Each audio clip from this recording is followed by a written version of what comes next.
ಬೆಳಗಾವಿ ಜಿಲ್ಲೆಯನ್ನ ವಿಭಜನೆ ಮಾಡಿ ಬೇರೆ ಬೇರೆ ಜಿಲ್ಲೆಗಳನ್ನ ಸೃಷ್ಟಿ ಮಾಡಬೇಕು ಅನ್ನುವಂಥ ಒತ್ತಾಯ ಬಹಳ ಹಿಂದಿನಿಂದಲೂ ಕೂಡ ಇದೆ.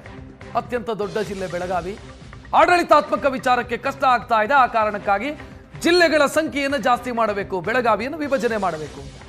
ಈಗ ಈ ಬೆಳಗಾವಿ ಜಿಲ್ಲೆಯ ವಿಭಜನೆಯ ವಿಚಾರದಲ್ಲೂ ಕೂಡ ರಾಜಕೀಯ ಶುರುವಾಗಿದೆ. ವಿಭಜನೆ ಅಂತಂದ್ರೆ ಯಾವ ರೀತಿ ಮಾಡಬೇಕು ಅನ್ನೋದರ ಬಗ್ಗೆ ಎರಡು ರಾಜಕೀಯ ನಾಯಕರ ಮಧ್ಯೆ ಪ್ರತಿಷ್ಠೆಯ ಫೈಟ್ ಶುರುವಾಗಿದೆ.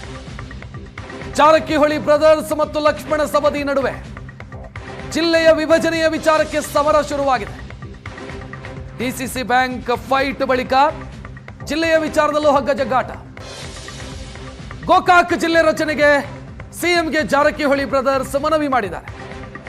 ಸತೀಶ್ ಜಾರಕಿಹೊಳಿ, ಬಾಲಚಂದ್ರ ಜಾರಕಿಹೊಳಿ ನೇತೃತ್ವದಲ್ಲಿ ಸಿಎಂ ಅನ್ನ ಭೇಟಿ ಮಾಡಿ ಮನವಿ ಮಾಡಲಾಗಿದೆ. ಇದರ ಬೆನ್ನಲ್ಲೇ ಈಗ ಲಕ್ಷ್ಮಣ್ ಸವದಿ ಟೀಮ್ ಕೂಡ ಅಲರ್ಟ್ ಆಗಿದೆ. ಅಥಣಿ ಕೂಡ ಜಿಲ್ಲೆ ಆಗಬೇಕು, ಗೋಕಾಕ್ ಆದ್ರೆ ಅಥಣಿ ಯಾಕೆ ಆಗಬಾರದು, ಅಥಣಿಯನ್ನು ಕೂಡ ಜಿಲ್ಲೆ ಮಾಡಿ ಅನ್ನೋ ಬೇಡಿಕೆಯನ್ನ ಇವತ್ತು ಮುಖ್ಯಮಂತ್ರಿಗಳನ್ನ ಭೇಟಿಯಾಗೋದಕ್ಕಿದ್ದಾರೆ ಲಕ್ಷ್ಮಣ ಸವದಿ.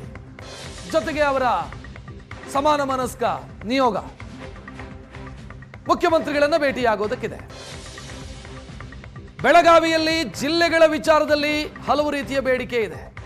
ಬೈಲಹೊಂಗಲ ಜಿಲ್ಲೆಯಾಗಬೇಕು ಅಂತ, ಗೋಕಾಕ್ ಜಿಲ್ಲೆಯಾಗಬೇಕು ಅಂತ, ಚಿಕ್ಕೋಡಿ ಜಿಲ್ಲೆಯಾಗಬೇಕು ಅಂತ, ಈ ರೀತಿ ವಿವಿಧ ರೀತಿಯ ಬೇಡಿಕೆಗಳಿದ್ದಾವೆ. ಈಗ ಇಲ್ಲಿ ರಾಜಕೀಯವೂ ಕೂಡ ಪ್ರವೇಶ ಆಗಿದೆ. ಗೋಕಾಕ್ ಜಿಲ್ಲೆಯಾಗಬೇಕು ಅಂತ ಜಾರಕಿಹೊಳಿ ಬ್ರದರ್ಸ್ ಮನವಿ ಕೊಟ್ರೆ, ಅಥಣಿ ಜಿಲ್ಲೆಯಾಗಬೇಕು ಅಂತ ಲಕ್ಷ್ಮಣ್ ಸವದಿ ಇವತ್ತು ಮನವಿ ಕೊಡುವುದಕ್ಕಿದೆ.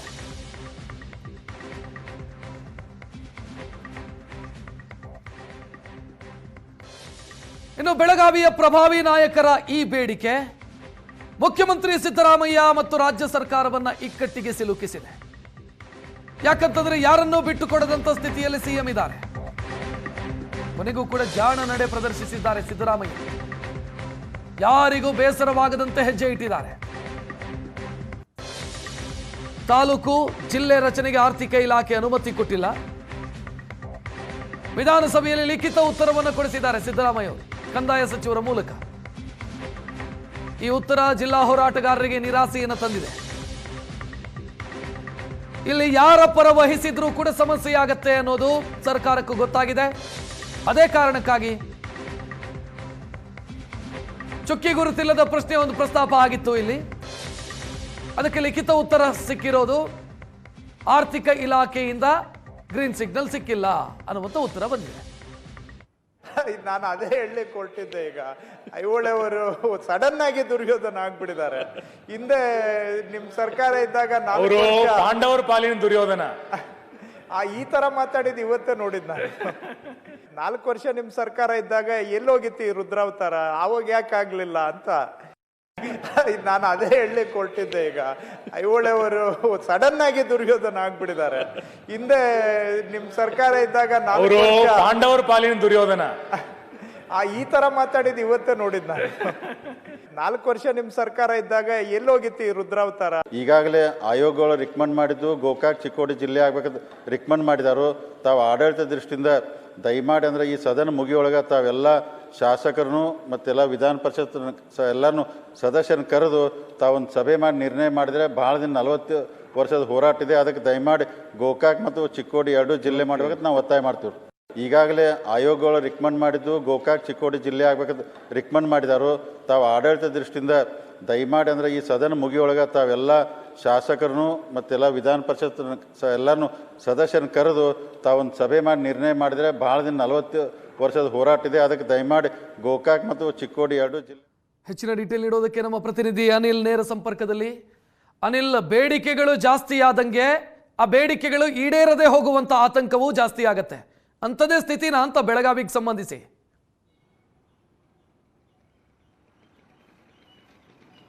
ಹೌದು ರಕ್ಷತ್, ನೀವು ಹೇಳಿದ್ದು 100% ನಿಜ ಇರುವಂಥದ್ದು. ಯಾಕಂತಂದರೆ ಈ ಸಹಕಾರ ಹಾಗೂ ರಾಜಕೀಯ ಕ್ಷೇತ್ರದಲ್ಲಿ ಜಾರಕಿಹೊಳಿ ವರ್ಸಸ್ ಸೌದಿ ಏನಿದೆ ಅದೀಗ ಜಿಲ್ಲಾ ವಿಭಜನೆ ಹೋರಾಟದಲ್ಲೂ ಕೂಡ ಮುಂದುವರೆದಿರುವಂಥದ್ದು. ಭೌಗೋಳಿಕವಾಗಿ ಅತಿ ದೊಡ್ಡ ಜಿಲ್ಲೆಯಾಗಿರ್ತಕ್ಕಂಥ ಬೆಳಗಾವಿನ ವಿಭಜನೆ ಮಾಡಬೇಕು ಅಂತೇಳಿ ಹೋರಾಟ ಇಂದು ನಿನ್ನೆದಲ್ಲ 4-5 ದಶಕಗಳಿಂದ ಕೂಡ ಹೋರಾಟ ಮಾಡ್ತಿರುವಂಥದ್ದು. ಇದೀಗ ಆ ಹೋರಾಟ ಇದೀಗ ತೀವ್ರ ಸ್ವರೂಪ ಪಡೆದುಕೊಂಡ ಹಿನ್ನೆಲೆಯಲ್ಲಿ ಈಗ ಜಿಲ್ಲಾ ವಿಭಜನೆ ಸಂಪರ್ಕಂಗೆ ಕೇವಲ ಮುಂಚೆ ಚಿಕ್ಕೋಡಿ ಹಾಗೂ ಬೆಳಗಾವಿ ಮಾತ್ರ ಜಿಲ್ಲೆಗಳ ಆಗಬೇಕು ಅಂತೇಳಿ ಹೋರಾಟ ಇತ್ತು. ಈಗ ಅದು ಹಂತ ಹಂತವಾಗಿ ಗೋಕಾಕ್ಕೂ ಕಾಲಿಟ್ಟಿರುವಂಥದ್ದು, ಬೈಲಹೊಂಗಲಕ್ಕೂ ಕಾಲಿಟ್ಟಿರುವಂಥದ್ದು, ಅಥಣಿಗೂ ಕಾಲಿಟ್ಟಿರುವಂಥದ್ದು. ಅಂದರೆ 5 ಜಿಲ್ಲೆ ಮಾಡಬೇಕಾದಂಥ ಪರಿಸ್ಥಿತಿ ಈಗ ಸರ್ಕಾರಕ್ಕೆ ಬರುತ್ತೆ. ಹೀಗಾಗಿ ಸರ್ಕಾರ ಕೂಡ ಈಗ ಜಾನ ನಡೆಯನ್ನು ಇಟ್ಟಿರುವಂಥದ್ದು. ನಿನ್ನೆ ಅಷ್ಟೇ ಸದನದಲ್ಲೂ ಕೂಡ ಏನು ದುರ್ಯೋಧನ ಐಹೊಳೆ ಅವರು ಕೇಳಿರ್ತಕ್ಕಂಥ ಪ್ರಶ್ನೆಗೆ ಆರ್ಥಿಕ ಇಲಾಖೆ ಹೊಸ ಹೋಬಳಿ ಹಾಗೂ ಜಿಲ್ಲೆಗೆ ರಚನೆಗೆ ಅನುಮತಿ ನೀಡ್ತಾ ಇಲ್ಲ ಅನ್ನುವ ಮೂಲಕ ಇತ್ತ ಲಕ್ಷ್ಮಣ್ ಸವದಿ ಅವರನ್ನ ಹಿಡಿದುಕೊಳ್ಳೋಕ್ಕೂ ಅದ್ರ ಜೊತೆಗೆ ಸತೀಶ್ ಜಾರಕಿಹೊಳಿ ಬಿಟ್ಟುಕೊಡೋಂಥ ಪರಿಸ್ಥಿತಿಯಲ್ಲಿ ಅಂಥ ನಡೆಯನ್ನು ಈಗ ಸಿದ್ದರಾಮಯ್ಯನವರು ಕೂಡ ತೆಗೆದುಕೊಂಡಿರುವಂಥ ಜಿಲ್ಲಾ ಹೋರಾಟ ಏನಾದರೂ ಕೇವಲ ನೀವು ಚಿಕ್ಕೋಡಿ ಗೋಕಾಕ್ ಹಾಗೂ ಬೆಳಗಾವಿ ಮಾಡುವಂಗಿಲ್ಲ, ಮಾಡೋದಾದ್ರೆ ಬೈಲಹೊಂಗಲನೂ ಮಾಡಬೇಕು, ಮಾಡೋದಾದರೆ ಅಥಣಿಯನ್ನು ಮಾಡಬೇಕು ಅಂತೇಳಿ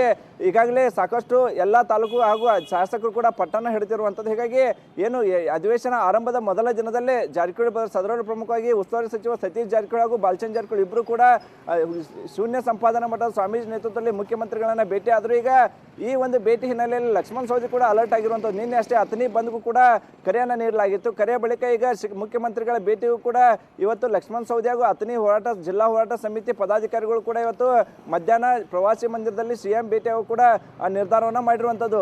ನೀವು ಗೋಕಾಕ್ ಮಾಡೋದಾದ್ರೆ ಅಥಣಿಯನ್ನು ಮಾಡಬೇಕು ಅಂತೇಳಿ ಪಟ್ಟು ಹಿಡಿಯೋಕ್ಕೂ ಈಗ ಲಕ್ಷ್ಮಣ್ ಸವದಿ ಅವರು ಕೂಡ ಮುಂದಾಗಿರುವಂಥದ್ದು. ಹೀಗಾಗಿ ಬೆಳಗಾವಿ ಜಿಲ್ಲಾ ವಿಭಜನೆ ಆಗ್ಬೇಕಂತಂದ್ರೆ 18 ಶಾಸಕರು, 3 ಸಂಸದರು, ಎಲ್ಲ MLCಗಳು ಕುಂತು ಒಮ್ಮತ ನಿರ್ಧಾರ ತೆಗೆದುಕೊಂಡು ಸರ್ಕಾರದ ಮೇಲೆ ಒತ್ತಡ ಹೇರಿದ್ರೆ ಮಾತ್ರ ಬೆಳಗಾವಿ ಜಿಲ್ಲಾ ವಿಭಜನೆ ಆಗುತ್ತೆ. ಆದರೆ ಇಲ್ಲವಾದರೆ ಯಾವುದು ಜಿಲ್ಲಾ ವಿಭಜನೆ ಆಗೋದು ಸಾಧ್ಯನೇ ಇಲ್ಲ ಅನ್ನುವಂಥ ಪರಿಸ್ಥಿತಿ ಈಗ ನಿರ್ಮಾಣವಾಗಿರುವಂಥ. ಯಾಕಂದರೆ ಹಿಂದೆ ಉಮೇಶ್ ಕತ್ತಿ ಇದ್ದಂಥ ಸಂದರ್ಭದಲ್ಲಿ ಬೆಳಗಾವಿಯಲ್ಲಿ ಒಟ್ಟು 3 ಉಪವಿಭಾಗಗಳು ಬರ್ತವೆ. ಒಂದು ಚಿಕ್ಕೋಡಿ, ಒಂದು ಬೆಳಗಾವಿ ಹಾಗೂ ಬೈಲಹೊಂಗಲ್.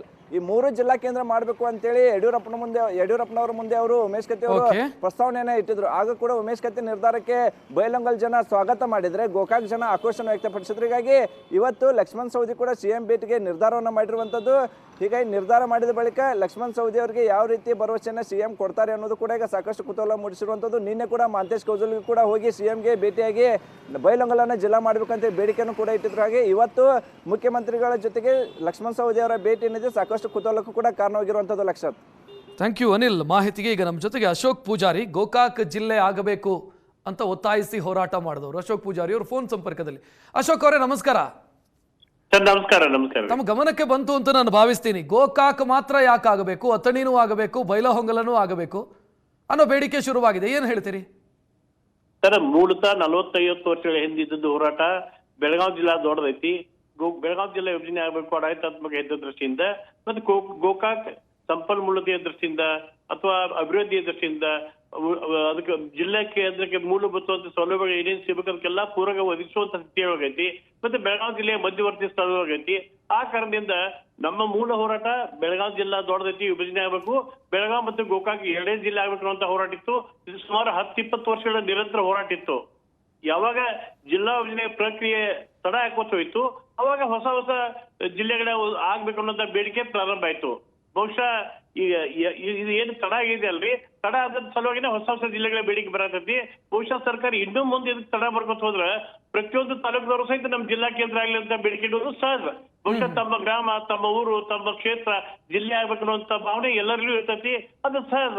ಬಟ್ ಜಿಲ್ಲಾ ವಿಭಜನೆ ಮಾಡುವಾಗ ಸರ್ಕಾರದವ್ರ ಮೂಲ ಈಗ ಅಶೋಕ್ ಪೂಜಾರಿ ಅವರೇ, ಆಡಳಿತಾತ್ಮಕವಾಗಿ ಜಿಲ್ಲೆಯ ವಿಭಜನೆ ಆದ್ರೆ ಅನುಕೂಲ ಆಗತ್ತೆ ಅನ್ನುವಂತ ನಿಮ್ಮ ವಾದವನ್ನು ನಾನು ಒಪ್ಕೊಳ್ತೀನಿ. ಆದ್ರೆ ಇದು ರಾಜಕೀಯಕ್ಕೆ ಬಳಕೆ ಆಗ್ತಾ ಇದೆಯಾ ಅಂತ? ಇಲ್ಲ ಸರ್, ನೋಡಿ, ನಾವು ಎಲ್ಲರಿಗೂ ವಿನಂತಿ ಮಾಡ್ಕೊತೀನಿ, ಸರ್ಕಾರದಲ್ಲಿ ವಿನಂತಿ ಮಾಡ್ಕೊತೀನಿ, ರಾಜಕೀಯ ಮುಖಂಡರಲ್ಲಿ ವಿನಂತಿ ಮಾಡ್ಕೊತೀನಿ. ಇದು ಜಿಲ್ಲಾ ವಿಭಜನೆ ರಾಜಕೀಯ ಹೋರಾಟ ಆಗಬಾರದು. ನಮ್ಮ ರಾಜಕೀಯ ಹಿತದೃಷ್ಟಿಯಿಂದನ ಜಿಲ್ಲಾ ಕೇಂದ್ರ ಪಡೆಯುವಂತ ಸ್ಥಿತಿಗೆ ಇದು ಹೋಗಬಾರದು. ಇಲ್ಲಿ ಮೂಲವಾಗಿ ನೋಡ್ಬೇಕಾದದ್ದು ಏನಂದ್ರೆ ಆಡಳಿತಾತ್ಮಕ ಹಿತದೃಷ್ಟಿ ಒಂದೇ ಇರಬೇಕು ಹೊರತಾಗಿ ಬೇರೆ ಬೇರೆ ಆಯಾಮಗಳು ಇರಬಾರ್ದು. ಸರಿ, ನಮ್ಮ ಹೋರಾಟ ಇದೆ sir. Yes, thank you Ashok Poojari ಅವರೇ. ಈಗ ಮಹಂತೇಶ್ ಕೌಜಲಗಿ ಫೋನ್ ಸಂಪರ್ಕದಲ್ಲಿದ್ದಾರೆ, MLA. ಸರ್ ನಮಸ್ತೆ. ನಮಸ್ಕಾರ. ಬೈಲಹೊಂಗಲನೂ ಕೂಡ ಡಿಸ್ಟ್ರಿಕ್ಟ್ ಆಗಬೇಕು ಅಂತ ಕೇಳ್ತಾ ಇದ್ದೀರಿ, ಯಾಕೆ ಸರ್ ಅದು? ನೋಡ್ರಿ, ಬೈಲಹೊಂಗಲ ಬ್ರಿಟಿಷರ್ ಕಾಲದಿಂದ ಸಬ್ ಡಿವಿಷನ್ ಇರುವುದರಿಂದ ಆನಂತರ ನಮ್ಮ ಬೈಲಹೊಂಗಲ ಜನರ ಬೇಡಿಕೆ ಏನು, ಇವತ್ತು ಬೆಳಗಾವಿ ಜಿಲ್ಲೆ ವಿಭಜನೆ ಆಯ್ತು ಅಂತಂದ್ರ ಮರಾಠಿಗರ ಒಂದು ಪ್ರಾಬಲ್ಯ ಆಗ್ತೈತಿ. ಆ ನಿಟ್ಟಿನಲ್ಲಿ ವಿಭಜನೆ ಆಗ್ಬಾರ್ದು. ಒಂದು ವೇಳೆ ಸಾರ್ವಜನಿಕರ ಅನುಕೂಲತೆಗಾಗಿ ನಾವು ವಿಭಜನೆ ಮಾಡಬೇಕು ಅನ್ನೋದಂತಹ ನಿರ್ಧಾರ ಸರ್ಕಾರ ಮಟ್ಟದಲ್ಲಿ ತೆಗೆದುಕೊಂಡ್ರೆ ಆ ಒಂದು ಸಂದರ್ಭದಲ್ಲಿ ನಮ್ದು ಬೈಲಹೊಂಗಲು ಸಬ್ ಡಿವಿಷನ್ ಇರುವುದರಿಂದ ಆ ನಿಟ್ಟಿನಲ್ಲಿ ಇವತ್ತು ಅದನ್ನು ಬೈಲಹೊಂಗಲನ್ನ ಕನ್ಸಿಡರ್ ಮಾಡಬೇಕು. ಈಗ ಅಡ್ಮಿನಿಸ್ಟ್ರೇಷನ್ ಪ್ರಾಬ್ಲಮ್ ಏನಾದ್ರೂ ಆಗ್ತಾ ಇದೆಯಾ ಕೌಜಲಗಿ ಅವರೇ? ಅಲ್ಲ ಈಗ ನೋಡ್ರಿ ಇಲ್ಲಿವರೆಗೆ ಅಡ್ಮಿನಿಸ್ಟ್ರೇಷನ್ ಪ್ರಾಬ್ಲಮ್ ಏನಿಲ್ಲ. ಹ್ಮ್ ಕೆಲವು ಅಥಣಿ ಚಿಕ್ಕೋಡಿ ಅವರೆಲ್ಲ ದೂರ ಬಾಳ ಆಗುತ್ತೆ ನಮಗ್ ಬೆಳಗಾಮ, ಅದ್ರ ಸಲುವಾಗಿ ಮಾಡಿಕೊಡ್ಬೇಕು ಅನ್ನೋದು ಅವರು ಬೇಡಿಕೆ. ಹ್ಮ್ ಅದಕ್ಕೆ ನಮ್ಮಲ್ಲಿ ಇದು ಏನಿದೆ, ವರದಿ ಪ್ರಕಾರ ಒಂದು ಜಿಲ್ಲೆ ಮಾಡ್ಲಿಕ್ಕೆ ವರದಿ ಇತ್ತು ಅವತ್ತಿನ ಸಂದರ್ಭದಲ್ಲಿ.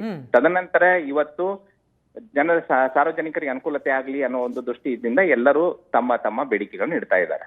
ಈಗ ಕೌಜಲಗಿ ಅವರು ಒಂದಿದ್ದ 5 ಆಗಿದೆ. ಈಗ ಅಥಣಿಯವರು ಕೇಳ್ತಿದ್ದಾರೆ, ಈ ಕಡೆ ಬೈಲಹೊಂಗಲ, ಗೋಕಾಕು, ಚಿಕ್ಕೋಡಿ. ಅಲ್ಲ, ನಾವು ಬೈಲಹೊಂಗಲ್ ಮೊದಲಿನಿಂದಲೂ ಕೇಳ್ತಾ ಇದ್ದೇವ್ರಿ. ಸೊ ಅಲ್ಲಿಗೆ 5 ಆಯ್ತು.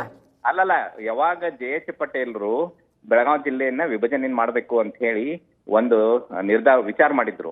ವಿಚಾರ ಮಾಡಿದಂತ ಸಂದರ್ಭದಲ್ಲಿ ಅವತ್ತಿಂದನೂ ನಾವು ಇಲ್ಲಿಯವರೆಗೆ ಬೈಲಹೊಂಗಲ್ ಸಬ್ ಡಿವಿಷನ್ ಇರುವುದರಿಂದ ಮತ್ತ ಎಲ್ಲರಿಗೂ ನಿಯರ್ ಬೈ ಮಧ್ಯದಲ್ಲಿ ಇರುವುದರಿಂದ ಆ ಬೈಲಹೊಂಗಲನ್ನ ಮಾಡಬೇಕು ಅನ್ನೋ ಉದ್ದೇಶ ಸರ್ಕಾರದ ಗಮನ ಸೆಳೆಯುವ ಕೆಲಸವನ್ನು ನಾವೆಲ್ಲ ಕೂತ್ಕೊಂಡು ಮಾಡಿದೀವಿ. ಮತ್ತೆ ಡಿವಿಷನ್ ಮಾಡಿದ್ರೆ ಬೈಲಹೊಂಗಲ್ ಕನ್ಸಿಡರ್ ಮಾಡ್ರಿ ಅಂತ ಹೇಳಿ ನಮ್ಮೆಲ್ಲರ ಒಂದು ಬೇಡಿಕೆ. ಸರ್, ಈಗ ಆಡಳಿತಾತ್ಮಕವಾಗಿ ಸಣ್ಣ ಸಣ್ಣ ಜಿಲ್ಲೆಗಳನ್ನ ಮಾಡಿದ್ರೆ ಅನುಕೂಲ ಅನ್ನುವಂತ ವಾದ ಒಪ್ಪಬಹುದು. ಆದ್ರೆ ರಾಜಕೀಯ ಕಾರಣಕ್ಕಾಗಿ ನಮಗೂ ಬೇಕು ಅಂತ ಕೇಳ್ತಾ ಹೋದ್ರೆ ಸರಿ ಆಗುತ್ತೆ. ರಾಜಕೀಯ ಅಲ್ಲ ಸರ್, ಇದು ರಾಜಕೀಯ ಅಲ್ಲ, ಇದು ಆಡಳಿತಾತ್ಮಕವಾಗಿ ಬೈಲಹೊಂಗಲ್ ಸಬ್ ಡಿವಿಷನ್ ಇರುವುದರಿಂದ ಎಲ್ಲರಿಗೂ ಅನುಕೂಲ ಆಗುತ್ತೆ. ಆ ಉದ್ದೇಶದಿಂದ ನಮ್ಮಲ್ಲಿ ಎಲ್ಲಾ ಆಫೀಸ್ಗಳು ಇದಾವ. ಆ ಉದ್ದೇಶ ಇಟ್ಕೊಂಡು ನಾವು ಮಾಡಬೇಕು ಅಂತ ಹೇಳಿ ನಮ್ಮ ಒಂದು ಬೇಡಿಕೆ. ಈಗ ಬೇಡಿಕೆಗಳ ಸಂಖ್ಯೆ ಜಾಸ್ತಿ ಆದ್ರೆ ನಿರ್ಧಾರವೇ ತೆಗೆದುಕೊಳ್ಳದ ಹಂತ ಬರಬಹುದು ಸರ್ಕಾರ. ಆಗ ನೋಡೋಣ, ನೀವು ನೋಡ್ರಿ, ಇನ್ನು ಸರ್ಕಾರ ಮಟ್ಟದಲ್ಲಿ ಈ ರೀತಿ ಅಂತ ನಾವು ಜಿಲ್ಲಾ ವಿಭಜನೆ ಮಾಡಬೇಕು ಅದರ ಬಗ್ಗೆ ಇನ್ನೂ ಏನು ಚರ್ಚೆ ನಡೆದಿಲ್ಲ. ಈಗ ಎಲ್ಲರೂ ನಮ್ಮ ಒಂದು ಬೇಡಿಕೆಯನ್ನ ಸರ್ಕಾರ ಮುಂದೆ ಮಂಡನೆ ಮಾಡಿದೀವಿ. ನೋಡೋಣ ಸರ್ಕಾರ ಚರ್ಚೆ ನಿರ್ಧಾರ ಯಾವ ರೀತಿಯಾಗಿ ಚರ್ಚೆ ಮಾಡ್ತಾರ ಅಂತ ಹೇಳಿ ನೋಡೋಣ ಅಂತ. Yes, thank you Mahantesh Kaujalagi ಅವರೇ, ಸುವರ್ಣ ನ್ಯೂಸ್ ಜೊತೆಗೆ ಮಾತನಾಡಿದ್ದಕ್ಕೆ.